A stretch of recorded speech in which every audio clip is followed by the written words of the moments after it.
Now, residents in Israel have taken to the streets for 37 consecutive weeks to express their opposition to Prime Minister Benjamin Netanyahu's proposed judicial overhaul.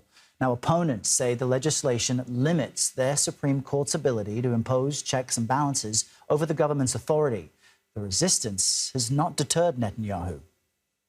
Democracy is supposed to be checks and balances of the three branches on each other. In Israel, the judiciary has no checks and no balances. Former Prime Minister of Israel, Ehud Barak, joins me now in Studio 57 to discuss this. A warm welcome to you. Thank you for being with us here on CBS News.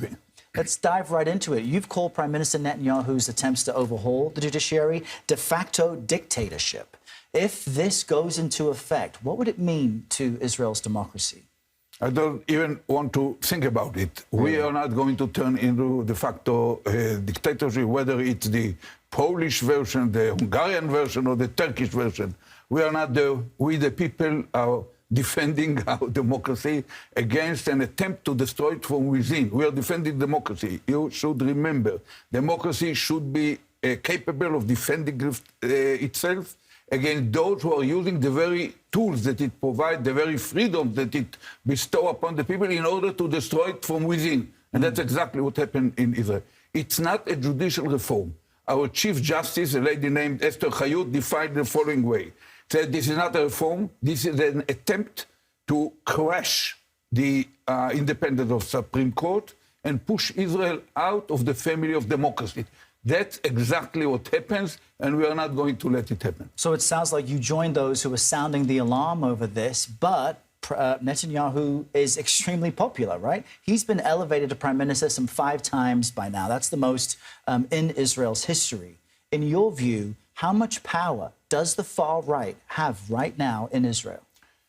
You know, first of all, you have to understand the situation in Israel. There is no constitution, no checks and balances, no bicameral parliament, no presidential, nothing whatsoever.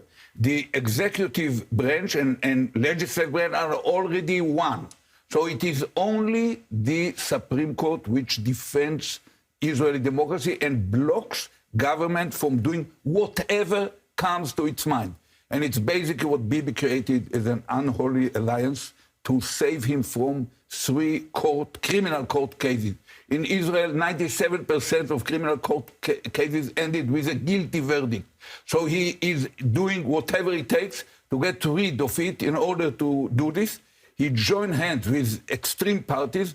One of them, the Messianic supremacist kind of racist party, is the equivalent of having taking the Proud Boys and making their leaders, one of them the state secretary for Treasury and the other one for Homeland Security. That's what happens now, and that's what we, the people, are standing firm and are not going to let it happen. Netanyahu have 5 elections in the last 3 years, out of which he could not establish a government. He does not enjoy any majority on these issues because he never talked about it in the election campaign.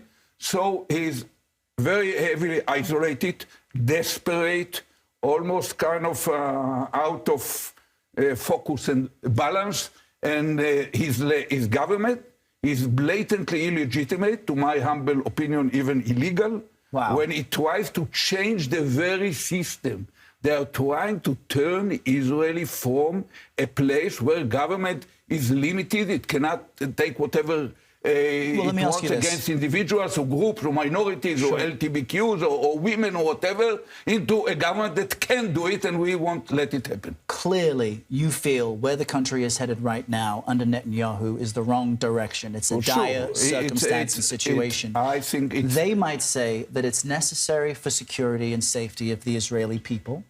Also, you wonder, what does this do, the move to the hard right, to any efforts to create peace between Israelis and Palestinians, something you tried to champion, you tried to facilitate, but ultimately were unsuccessful? What are the hopes for that now?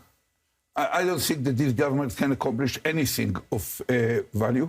In fact, within 9 months, they caused huge damage to our economy, huge damage to our security, huge damage to our relationship with the United States, huge damage to the very cohesion of Israeli system. And you know, the heroes of this time are the pilots, the special forces reservists, the cyber fighters who announce that they will not serve under dictatorship. They will not serve if Bibi tries to pass even one of the laws that he has in his plan. So what should happen now then? Is it your view that people within government should not abide by what the government says to do? We are heading into a civil nonviolent disobedience. This phenomena, which is equivalent of bringing 10 million Americans, 15 million Americans every weekend to demonstrate, after more than half a year, it's an extremely inspiring movement, impressive, and it will not stop. We will block these attempts on the life of Israel as democracy, and we will win this battle. It might take ups and downs, it might take time.